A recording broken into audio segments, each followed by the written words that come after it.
What's up, everybody? Welcome back to the Live with Brandon Blakeney podcast. Of course, I am your host, Brandon Blakeney, aka Brandon Lee TV. We back at it again for another banger, my friends. So kick back, relax, and come take a ride with me. You are now locked into the Live with Brandon Blakeney podcast. Here is your host, Brandon Blakeney. Now, if you missed the live last night, shout out to everybody that tuned in. We did the recap, the post game, like I typically do, with the Indiana Fever versus the Minnesota Lynx. Now, the Minnesota Lynx have the Fever's numbers. We got to call it how it is. They've beaten this team twice already. No revenge for Caitlin Clark against Cheryl Reeves. Clark had a great game, though, and we'll talk about that. I won't say great. She had a good game, though. The 7 turnovers were killer, and it really hurt the team. And I think what most stood out to me, the last turnover, where, they got the stop. She hits the 3, they get the stop. She's running down the court and tries to force that pass inside. Could have given the Fever the lead. They could have tied the game. It was a big possession, and she turned it over, man.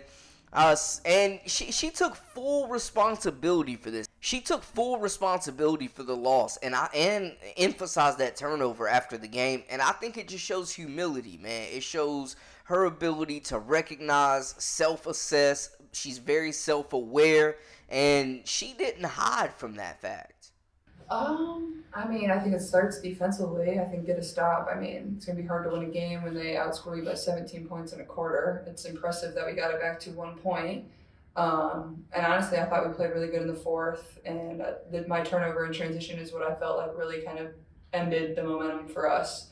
I think it was 78-77. I got a block and a steal, and we were running in transition. And honestly, made just a really bad read. I thought the girl was going to come over. She never ended up coming over. So I think defensively is where it has to start. Our first quarter defense was really good. Every quarter besides that was Third quarter was bad. So I think just continue to get better. But we had moments, especially to begin the fourth quarter too, that were a lot better than the other two. It's a good sign that she's just a rookie handling that kind of responsibility and talking like that. The maturity speaks volumes of her character, and that's what you want to hear from your star player. You want to hear the fact that they know they messed up. The game was on the line. You folded a bit, and you came up short. And she recognizes that, and that's why Caitlin Clark will be a champion in the future. Looking at the breakdown, though, man, this was a hard-fought game. The final was 99-88. The Lynx went on the road. Tough shooting night for Kelsey Mitchell, but she still finished with 23 points, 2 assists, 2 rebounds. Clark led the way in assists and scoring and was second in rebounds. She had 25 points, 8 assists, and 8 rebounds. About messed around again. Just one shy of a game high for the Fever behind Lexi Hull with 9 rebounds. Hull also had 8 points. They got a serious problem with Carly Lou Samuelson, man.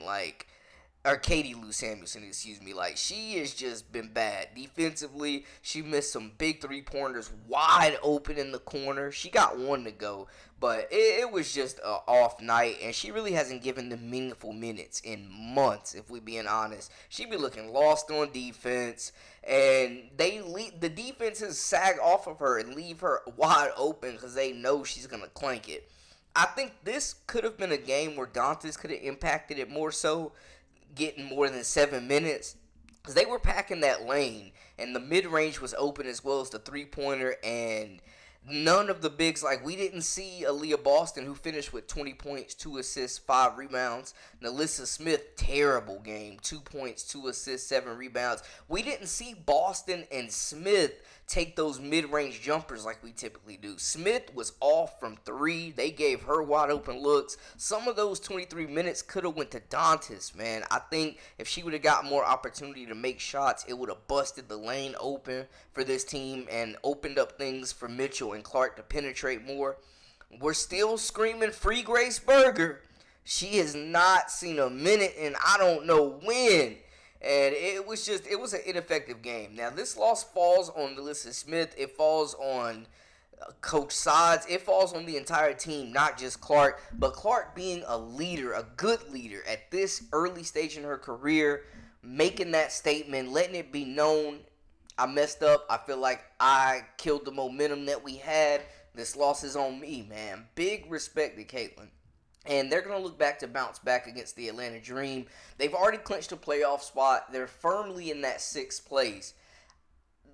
This loss stings, but in the grand scheme of things, it's not major. The only thing is, though, man, they do not want to see the Minnesota Lynx in the first round.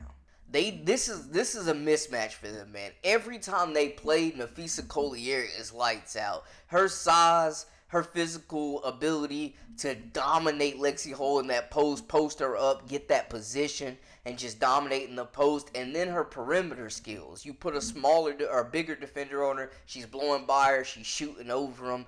It's just it's a mismatch, man. Bridget Carleton closed this game out. Carleton absolutely closed this game out from 3. It was lackluster defense. They left a lot of wide open looks for the Lynx, and they made them pay. Straight up. The defense was lackluster. It was lazy at times, and they looked confused. They looked discombobulated. And the fact that Coach Christy Sods did not call a timeout at all in the third quarter after until like a 12-0 run is ridiculous, bro. You had a lead going into half. You come out and your team is flat. You let them blow the lead and fall down. And the Lynx never look back. As a coach, you have to take the responsibility. You have to make in-game adjustments.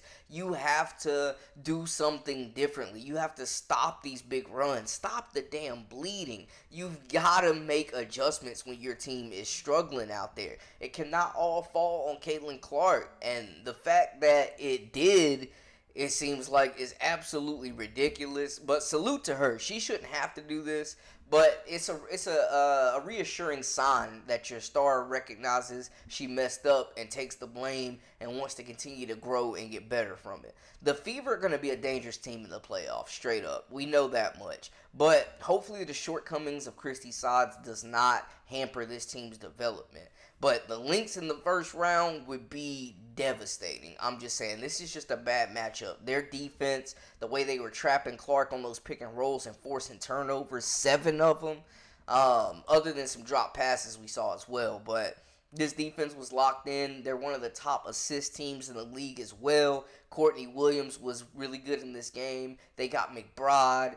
I mean, it's a lot of weapons. It could be anybody's night with the Lynx, and that's the thing. But reassuring message from Caitlin Clark, man. She's standing on business, so salute to her. Let me know how y'all feel in the comments. Talk to me. Let me know how y'all feel. That's a wrap for us. For all the latest and the greatest, I am Brandon Blakeney, a.k.a. Brandon Lee TV. Until next time, hit that subscribe button. We out.